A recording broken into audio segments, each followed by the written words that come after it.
Imaginen los edificios, no sé, de una ciudad como Lima. Cuando tiembla, no basta con que sean fuertes, ¿verdad? También necesitan cierta flexibilidad, casi como si tuvieran que saber bailar un poco con el movimiento de la tierra. ¿Y cuál es el secreto de esa ingeniería? Que busca, pues, proteger vidas. Mucho tiene que ver con algo llamado factor R, que está definido en la norma técnica peruana, la E030. Hola, qué gusto encontrarnos otra vez para explorar juntos un tema que es fundamental, la verdad. Hoy no solo vamos a hablar de números y reglas, ¿eh? Nos vamos a meter al corazón de cómo se diseñan las estructuras para resistir sismos allá en Perú. Vamos a explorar este factor R y cómo se conecta con los sistemas estructurales según la norma E030. Nuestra misión, digamos, es entender cómo este factor ayuda a que los edificios se enfrenten un sismo de forma inteligente, buscando siempre la seguridad de la gente. Para empezar, hay que decir que la norma E030 tiene una filosofía muy clara, ¿no? Está por ahí del artículo 3. Lo principal es evitar pérdidas de vidas. Luego, asegurar que los servicios básicos sigan funcionando después de un temblor fuerte. Y también minimizar los daños a la propiedad. Ojo, no busca que los edificios queden perfectos después de cualquier sismo. Eso sería, pues, inviable económicamente. Acepta que pueda haber daños reparables en sismos severos, pero lo que sí no puede pasar es el colapso. Exacto.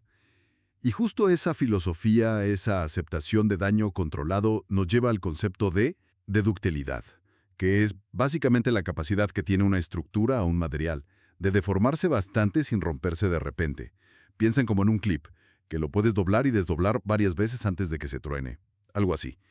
Entonces, el factor R, este famoso R, es esencialmente un coeficiente, un número, que nos permite reducir las fuerzas sísmicas teóricas que usamos para el diseño. ¿Y por qué podemos reducirlas?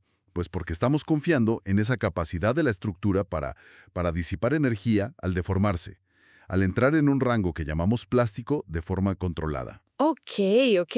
Eso de la ductilidad como que le da chance a la estructura de aguantar más, ¿no? De no ser tan rígida. Pero, a ver, ¿de qué están hechos estos edificios? ¿Qué tipos de esqueletos considera la norma? Claro, la norma, ¿eh? Ahí por los artículos 16 al 18, clasifica los sistemas estructurales.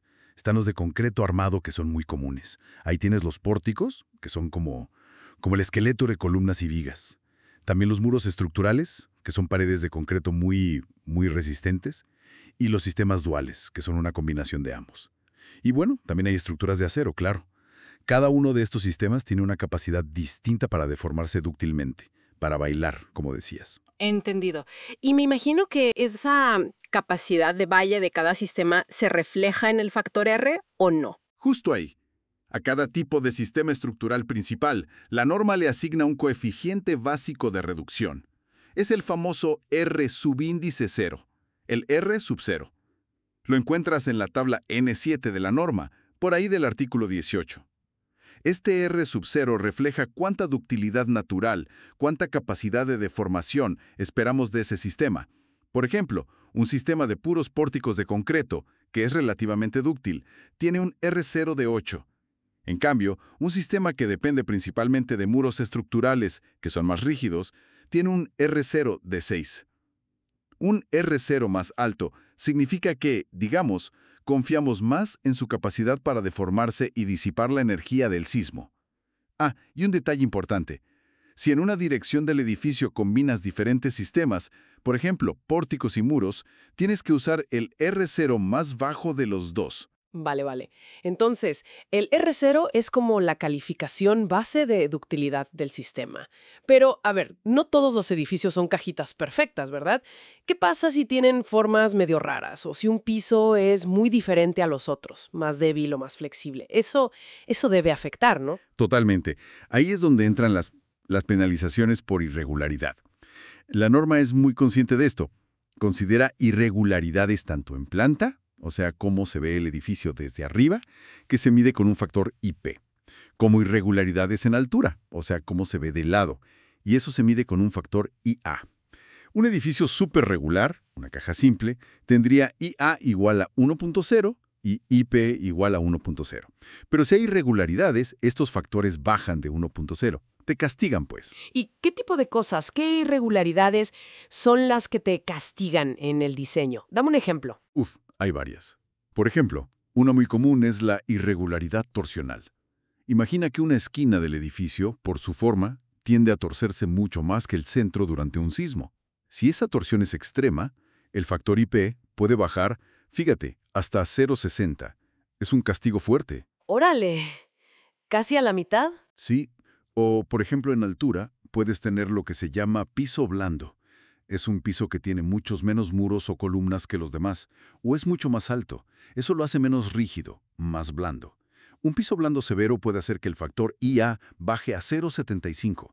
Y si tienes varias irregularidades, aguas, se aplica siempre el factor de penalización más bajo, el más severo.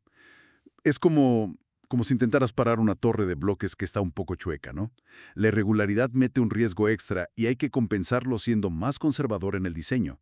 De hecho, fíjate, hay irregularidades que son tan graves, llamadas extremas, que la norma esta las prohíbe para ciertos edificios súper importantes como hospitales, en las zonas de más peligro sísmico.